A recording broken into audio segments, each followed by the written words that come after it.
রক্ষণাবেক্ষণের কাজের জন্য ১৪ দিন মধ্যরাতে ৩.৫ ঘণ্টার জন্য বন্ধ থাকবে হযরত শাহজালাল আন্তর্জাতিক বিমানবন্দরের রানওয়েতে ফ্লাইট ওঠানামা।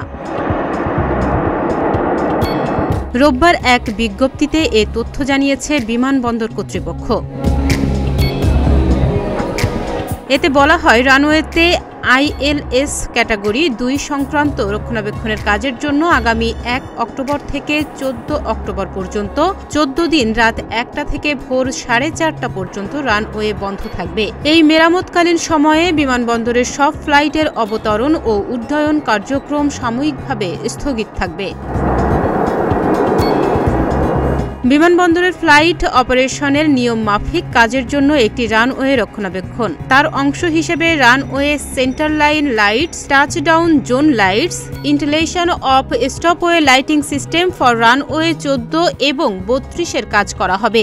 এতে রানওয়ের কার্যক্রম ও ফ্লাইট অপারেশন সাময়িকভাবে স্থগিত থাকবে। সংশ্লিষ্ট সব এয়ারলাইন্স ও সংস্থাকে এ তথ্য জানানো হয়েছে।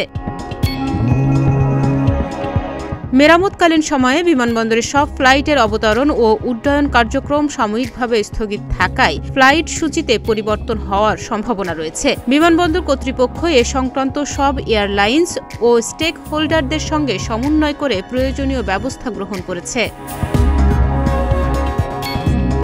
যাত্রীদেরকে তাদের স্ব ফ্লাইট সম্পর্কে অগ্রিম জানাতে সংশ্লিষ্ট এয়ারলাইন্সকে ও যাত্রীদের তাদের ফ্লাইট সূচি পুনরায় নিশ্চিত হওয়ার জন্য বিমানবন্দর কর্তৃপক্ষ পরামর্শ দিচ্ছে। প্রয়োজনে বিমানবন্দর কল সেন্টার ১৩৬০০-তে কল করতে পারবেন যাত্রীরা। ডেস্ক রিপোর্ট, প্রতিদিনের বাংলাদেশ।